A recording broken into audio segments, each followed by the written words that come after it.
अस्सलाम वालेकुम।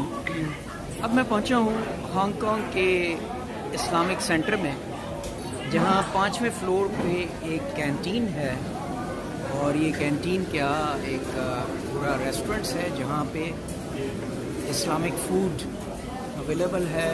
और ये आज वर्किंग डे के बावजूद खचाखच भरा हुआ है। मैं आपको इसके कुछ ख़ास खाने दिखाना चाहता हूँ जो हलाल फूड है और ख़ास तौर पे मुसलमानों के लिए बनाया जाता है।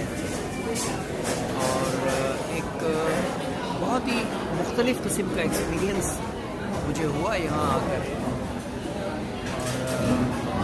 और मैंने सोचा आपको इंडिविजुअल डिशेस की तस्वीरें भी दिखा दूँगा और जिस तरह ये खाना बनाया जा रहा है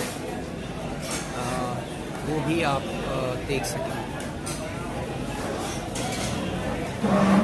यहाँ मुख्तलिफ़ डब्बे ये तैयार हैं और आप अपनी पसंद के डब्बे उठा लें। और साथ में एक कार्ड होता है, ये कार्ड पड़ा हुआ है, उसको आप टिक करते जाएं तो आपको पता होगा कि आपने क्या क्या चीज़ें लेनी हैं। अब मैं आपको मुख्तलिफ़ डिशेस के स्टिल्स दिखाऊंगा। शुक्रिया।